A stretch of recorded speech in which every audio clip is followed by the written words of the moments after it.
there's no way for me to share my screen. Is that right? Like I can't like. I'm going to make you co-host now. Oh, okay. Good morning, everyone. Welcome. Thank you so much for joining us this early in the morning. My name is Valerie Duini, and I'm a member of the CATS team. Welcome to PowerSkills. Today, you are in for a treat. To begin proceedings, we're first going to play a land acknowledgement video. Please bear with me as I get the video started.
Valerie, can we do that? The screen wasn't shared. Can we do that again? Yes, please. You're muted, yeah.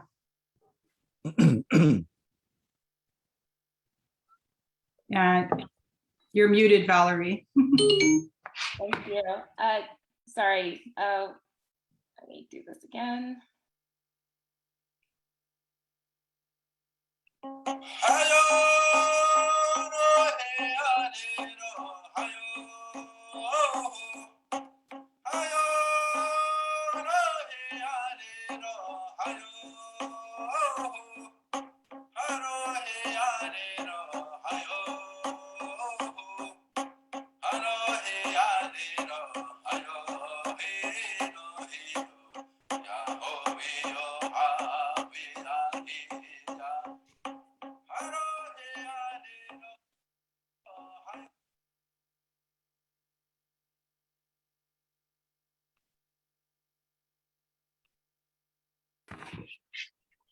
Thank you, Valerie. Thank you. Good morning, everyone. My name is Mary Deller. I'm faculty lecturer marketing at McGill University, and it is my pleasure to introduce Dean Waye this morning. So grab that second cup of coffee because you're in for a treat. He is a speechwriter, webinar ghostwriter, and he writes speeches, webinars, presentations for live audiences, like many of you who are joining us live on Facebook this morning and in the house with us today. He writes anywhere that you need someone to listen to you and perform an action. So an action once we're done. That's what it's all about, right? It's writing and then getting that call to action. So if you think about something and you say, you know what, something really resonated with me with what I heard yesterday, it's very possible that Dean has written that piece for you. So a lot of us will probably feel that sometimes no one's listening. Well, Dean's going to help us to some tips, some nuggets on how to grab attention, and most importantly, how to be remembered. It's going to challenge you this morning to think about what you know, what you think you know, and why do you remember something that someone said. And he's going to tell us how he does it and how we reverse our approach to audiences. We turn it over to Dean for the precious half hour we have with him this morning. Thank you. All right, let's see if this works. Okay, I hope you can hear me. Looking good? Great. Hi, hi, I'm Dean. I'm a live audience copywriter and speechwriter, which means that I write stuff that other people say to their audiences. And with any live audience, making sure that you're remembered is just about the most critical thing you can aim for. I'd even say it's more important than the content itself. And I'm usually the guy that writes the content as well, because no matter how hard you work on your content or what you want to say about yourself or what you want people to know or what you want people to do, If they don't pay attention to it while you're saying it, or they do pay attention, but they immediately forget it, so they don't remember anything about it the next day, then why did you do all that work to present to them? In this session, I'm going to give you some techniques and really ways of thinking about audience attention and what audiences pay attention to and what they'll remember that I use when I write for my clients. Where I always like to start with them is with these clients, as we talk about who their audience is and what it is they want to say to that audience, I like to start by having them watch a video that, well, there are lots of different versions of this video on YouTube. If you did a search for Stephen Covey rocks sand, you'd find a million of them. Here's how it works. Stephen Covey wrote a very popular book that a lot of people have heard of called 7 Habits of Highly Effective People. I even saw someone refer to it yesterday in one of these sessions. On stage, when he was giving his talk, he liked to use a visual prop. What he does in the video is he has these 2 very large jars. They're like mason jars on steroids. And he has a volunteer. And what he does is, let's just skip to the end. He has rocks about the size of your fist, and the rocks are labeled things like family, spirituality, career, education, stuff like that. And then he has a bunch of sand. Sometimes it's green sand, sometimes it's regular sand.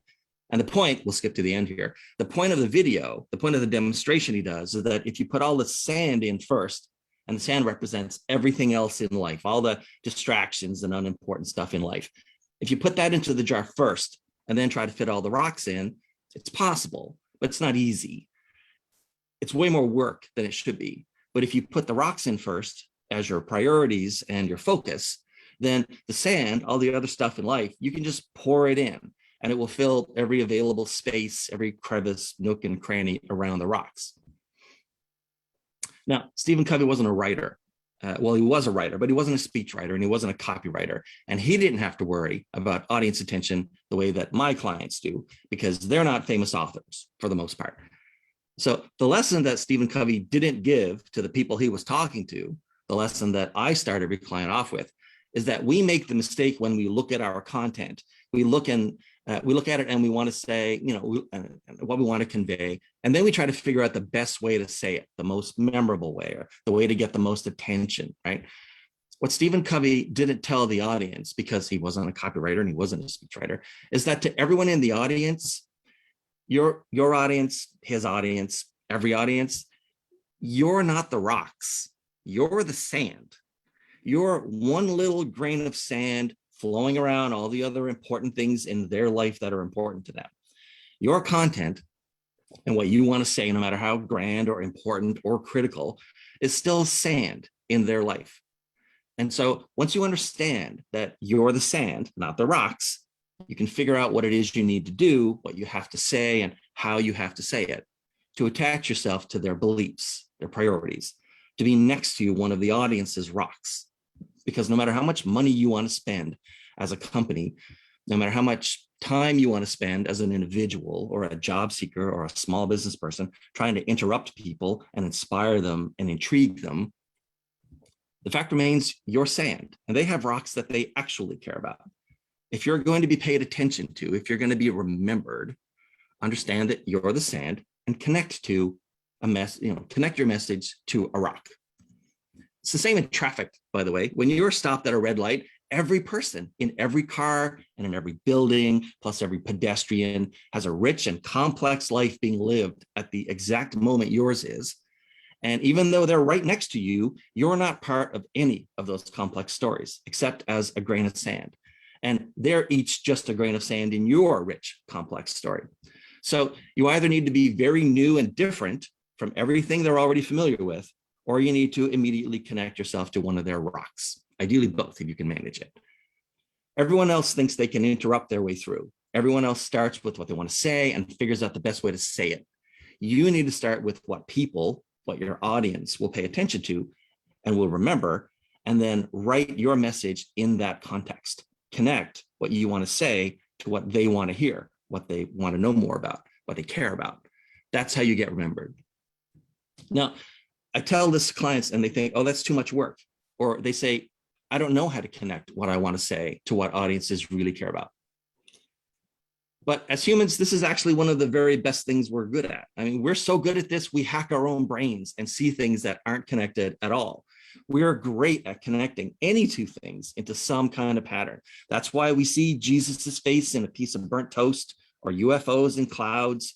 Humans are fantastic at connecting unconnected things to create something familiar.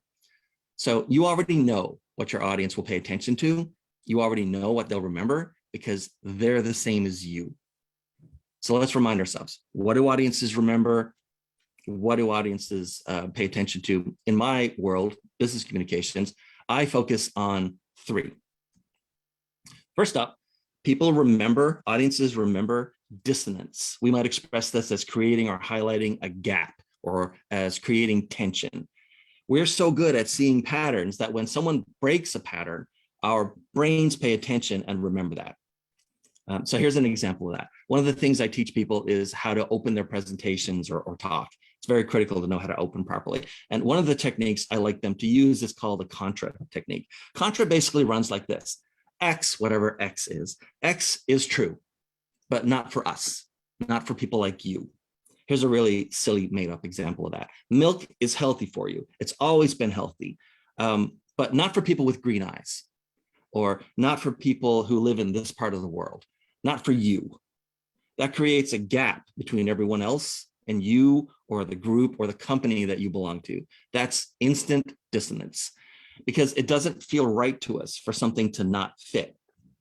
Days, even years later, while you're waiting for coffee or you're brushing your teeth or brushing your hair, that thought springs to mind, not even related to what you're doing. It springs to mind with the question, remember that time with that thing that just didn't fit? How milk isn't good for people with green eyes? Our brains can't let go of things that are misfits. They also can't let go of things that are near fits. That's why audiences remember near closure. Audiences love closure. Audiences love a question that's answered, a gap that's closed, a problem that's solved, which is great. We want to have a satisfied, happy audience, except you have to have at least one thing that gets nearly closed, where they get near closure and then stop. So that little gap never gets covered. It never gets filled. The chain never gets into the circle on the lock. Because while you want a satisfied audience, you don't want an audience that is, dissatisfied the entire time. So it can't be a bunch of all near closure. But to be remembered, there has to be a little bit of near closure. Now, this is related to dissonance, but not quite. Dissonance is when you put two things together or near each other, and the audience can't reconcile one with the other. Near closure is when the audience can almost taste or feel a satisfying conclusion coming up, and then you don't deliver on it deliberately. That gets remembered. If you can craft your message around the fact that the gap can't fully be closed, you've got something that will spring to an audience's mind long after you finish talking. It might manifest itself, by the way, as an emotion later in the audience's memory than a clear recollection of the fact or actual gap, but it's there and they won't forget it. They also definitely remember new supporting views on what they already believe. There's an entire disinformation industry on Facebook based on coming up with new supporting views for what people already believe. You also see this a lot in political speeches, especially in authoritarian regimes or deliberate disinformation campaigns. Most people think that providing new views on already held beliefs is a persuasion technique, and it sort of is. But it's not about persuading people so much as making sure that after the speech is over, long after it's over, people continue to deliberately recall it. They deliberately reach into their memory and pull it ahead so they can reinforce it in their own minds. It feels good. It makes them feel justified. It's also used, of course, in business. A lot of advertising is built around this technique. And if you think about it, job interviews can use this technique. If you like to have questions for the interviewer prepared ahead of time, so, where they ask you, do you have any questions for me or any questions about the company? This is the technique you use, right? New reasons or new views or new perspectives on why they should feel good about their company. Leaving an open gap wouldn't really work here. Dissonance wouldn't work very, very well here, but reinforcement of current beliefs with new views and new information is exactly what you want to leave a job interviewer with. As in, this person is exactly what we want, in a way that I never even knew we wanted. Right? That's a great negotiating position for salary after the initial interview process. And one last one for today. People remember highly emotional conflict. I write for businesses and people in business, so I don't write highly emotional conflict very often. And so it's not really appropriate for what I do, but it might be for you. It's always memorable. We never forget a highly charged argument with our mother or spouse. We never forget someone else's road rage directed at us. Those kind of experiences burn into our memory and never get eroded away, not completely. Okay, so a quick recap before we get into some more detail. First, remember that you're the sand in other people's lives, not the rocks. Any time and effort you spend trying to interrupt or push people to pay attention to you and remember you are probably going to be wasted until you accept you're the sand, you're the unimportant part of their life. Instead, we want to accept how the human brain works and use techniques that align with that, like accepting someone's face in burnt toast.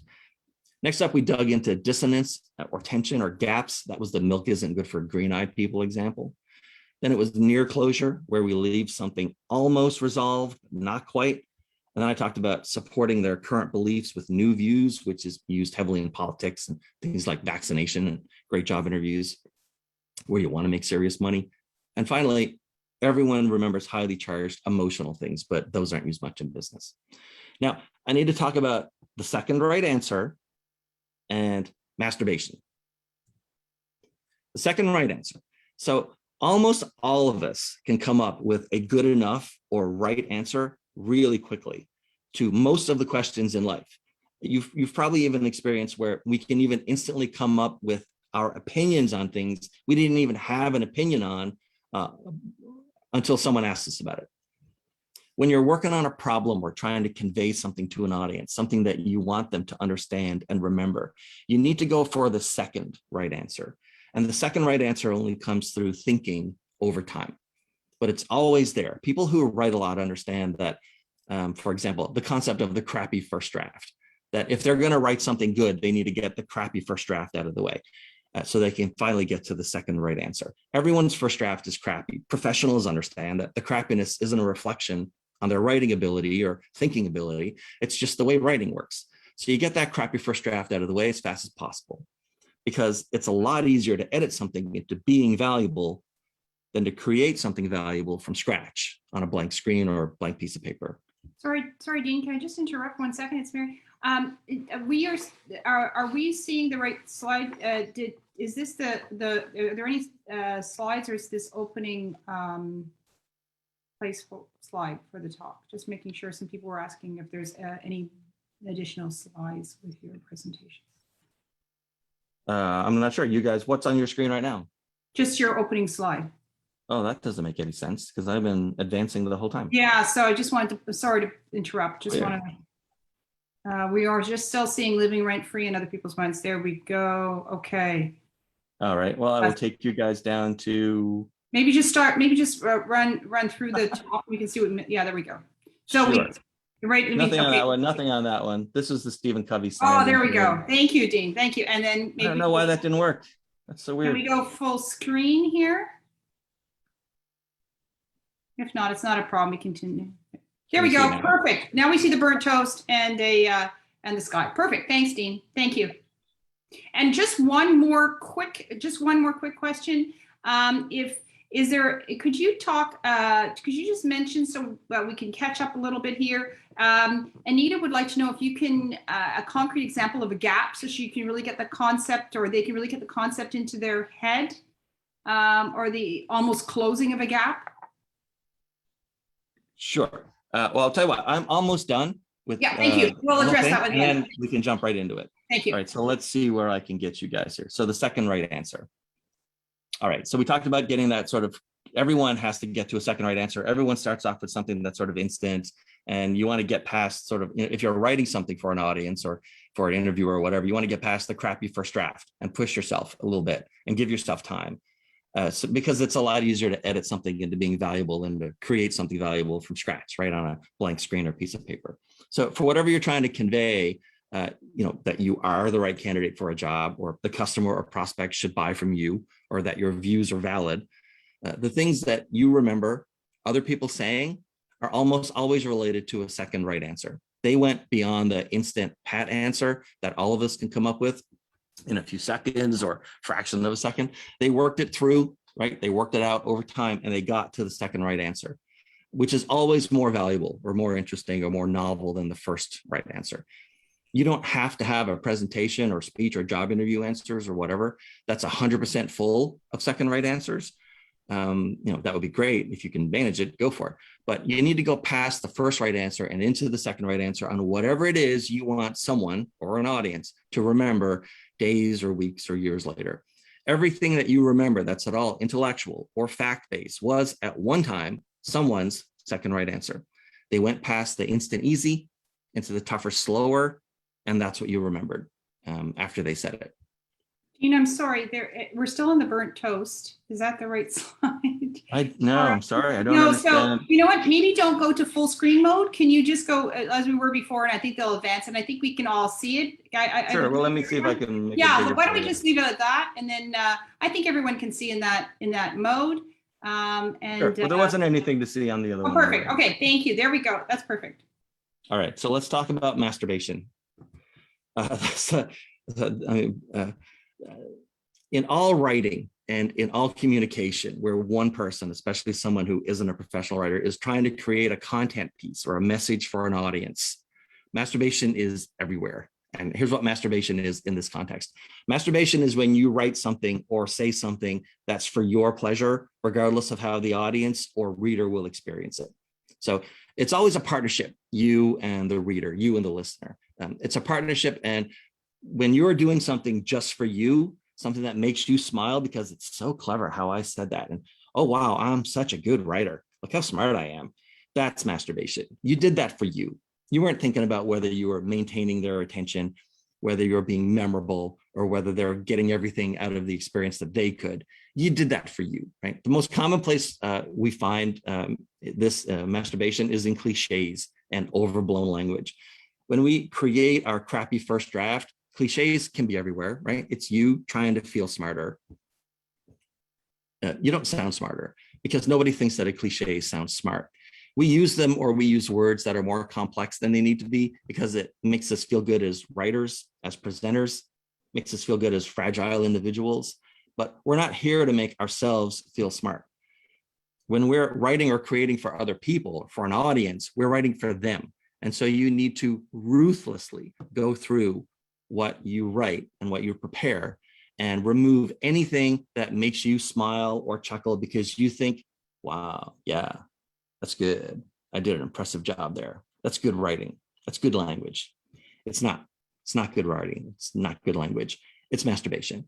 Cut that out and replace it with something simple and declarative in the active voice. Nothing turns off an audience's attention faster than verbal or literary masturbation.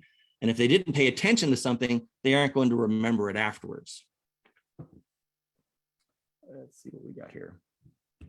The last thing we need to cover in just a couple of minutes is the quest for distraction. This is the easiest to understand and hardest to master.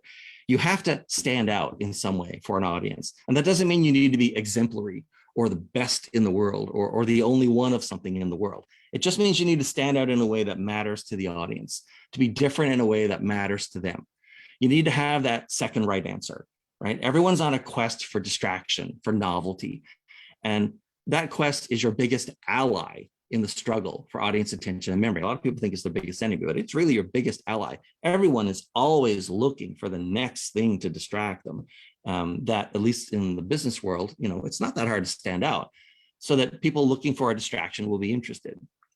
It's easy to come up with dissonance or near closure or new views on existing beliefs. It's easy to get to the second right answer.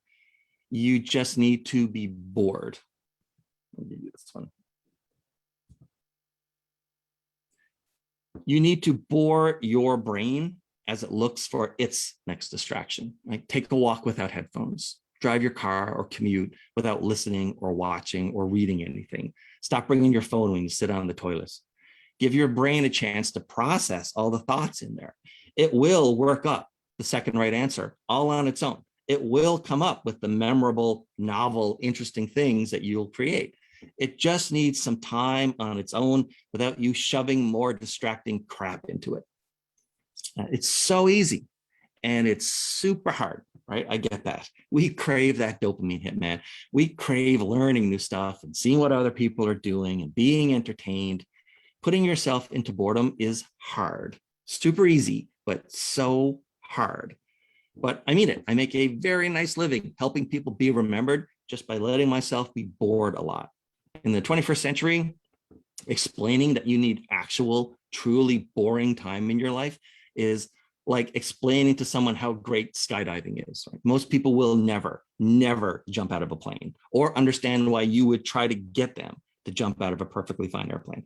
And just like skydiving, once you do it, you understand how great it is.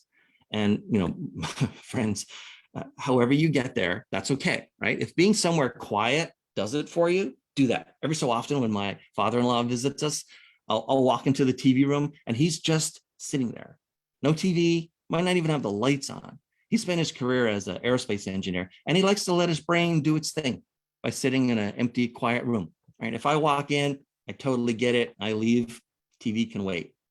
If inward boredom like that doesn't do it for you, and it usually doesn't for me, outward boredom is great too. I like to be bored by sitting in on a training session and tuning out the speaker. Some people like to sit in coffee shops and tune out the background noise. I get a lot of thinking done by having that little bit of mental resistance to paying attention to something happening near me. Whatever gets you to boredom, inward boredom or outward boredom, do that. The best way is whatever the best way is for you. But be bored a lot more than you have been lately. And that's the real end of this talk. I mean, I started out with, let me give you one more slide. I started out with how we need to think of ourselves counterintuitively as the sand in other people's lives and not the rocks. And I'm ending here with a similar counterintuitive concept that we need to gift ourselves boredom, because that's how we figure out new ways that we can get the attention of and be remembered by the people who never put themselves into boredom and are always looking for ways to avoid boredom. So that's it for me. Any comments, thoughts, dreams, fantasies, argument? I will say that I'm doing a free workshop for people who want to make their best ever presentation. I've got like 6 slots left. I don't charge for this. And if you're interested, there's a link on the screen. I have, just don't worry about it if you're not interested, but it should be fun. All right, what were the questions? Yeah, let's open up to questions. So we have a couple in the chat here. Can you just give that example? Again, Anita would like to know the almost closing of a gap. So something that really Sure. gets the Okay. idea. So here's a couple of ways to do that. So actually, I think if you go to that page, I've got videos for folks that explain. The second video is all about audience attention, and it lays out a whole bunch of techniques that I use for clients. So almost everyone knows what a call forward or call back is, or what like a setup and payoff is if you're watching like a TV show or a movie. So it's where like they mention something that's going to happen, or they maybe foreshadow it a little bit, and then later it pays off. Do you think he's ever going to find love? And then he finds love. Audiences do not like open loops like that. Like they'll open a loop in their brain, or sometimes I'm very, very explicit about it. So I'm going to tell you about X in just a minute. First, I need to talk about this topic, and then we're going to get to it. And then when I get to it, I said I was going to talk about X. Now here's X. If I don't ever close and say, I said I was going to talk about X, and now I'm not going to, or I said we're going to talk about X, but it makes more sense to talk about this, then I've left an open loop. And audiences hate that, but they hate it in a good way. They hit it like, all right, well, what was the answer to that? What was he going to tell us? How was he going to finish that thought, right? What happened to that person? How is it exactly? What's the third reason that I'm not going to, that I would want to get involved with this company or hire this person or whatever? And so like you deliberately set up sort of a call forward. I'm going to talk about X, or we should do this. And then say, well, I guess we don't really have time for that. Or it makes more sense to do X, or just not even mention it at all. And some portion of the audience will be like, well, what happened to that? Right? You hate it when a TV show doesn't close off something that they opened up. And so near closure is when you can explicitly say, I'm going to do X, or talk about X, or show you X, or there's a slide coming up about X, and then you actually never do it. Thanks, Steve. We do it a lot in sales, and in sales it's used to get the next meeting, because in sales you're always trying to get your company and their company closer together. And so you want the second in-depth meeting. You say, well, we'll just cover it in the second meeting, and then you've got your second meeting. Thanks, Dean. There's a great comment by Cirque who says, you can't imagine the inspiration I've encountered on my numerous short airplane trips. My favorite. I guess the opportunity to be bored. Erica would like to know if you can give a concrete example of a second right answer. Almost everything I do is the second right answer. Basically, in your own life, if you think about, if I ask you, what's your best idea, or your boss says, like, we need some ideas on how to improve ABC, right? And almost immediately, all of us will come up with one or two or three possibilities for AB3, but they are generally uninspired, right? You almost never have a breakthrough right away. But it's important, those initial ideas, just like the initial first draft of anything you're going to write for a presentation or speech or whatever, you need to get that out of the way anyway. So you need to have those uninspired, instant, light and easy pat answers. Just get them out of your brain.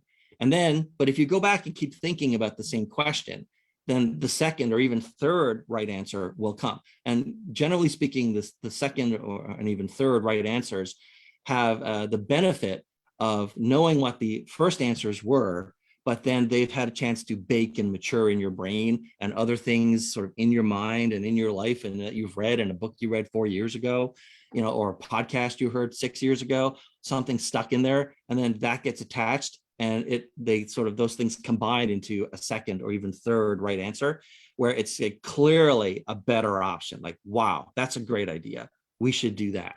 So you just get the initial first answers out of your system as fast as possible, just like you write a first draft as quickly as possible, and then give yourself some time, and then come back and think about it again. You'll almost always come up with a second right answer. Thank you.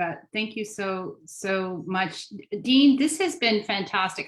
There's a couple of things that I just wanted to highlight, that there were so many nuggets in here, and I wish we had more time with you, but that whole idea of that so many points you can expand, a very, very critical opening, X is true, but not for you. Even looking at that framework, and how that's the lens, I guess that critical opening is the lens by which we evaluate everything afterwards. Thought that was just so interesting, and making sure that you remembered for sure that people here in this room, the 50 or so folks who joined us today, are going to remember you, Dean. And I have to tell you that when you're lost for words, I think Dean can put words in our mouth anytime, because he has a lot to say. Dean, is there a way that folks can, some people who there wasn't connectivity, phone connectivity issues folks were having in terms of putting the chat, is there any way that people can connect with you? How do they find out how to reach out to you, Dean, and get more Dean time, or question here or there? How do we reach out to you, Dean? I think the easiest way is to go to, actually, for people who can't see it, that wouldn't make any sense because it's short. LinkedIn is definitely the easiest way to get through to me. Waye. I think I might be the only Dean Waye on LinkedIn. So look for, Dean Waye. And if you're not sure, scroll on down to the bottom. If that dude went to university in Newfoundland, Canada, that's your guy. That's a little bit of that's a very really good point on that. Dean, you've got lots of accolades that are happening in the chat. Thank you to everyone for joining us this morning. I think Valerie will close us off. Thank you, everyone, and thank you, Dean, for the captivating talk. I was following along in the background. Really interesting stuff. Thank you so much for your time today. To our audience, thank you for joining us. We look forward to seeing you at more sessions later on today. Thank you all. Enjoy your day. See you. Bye.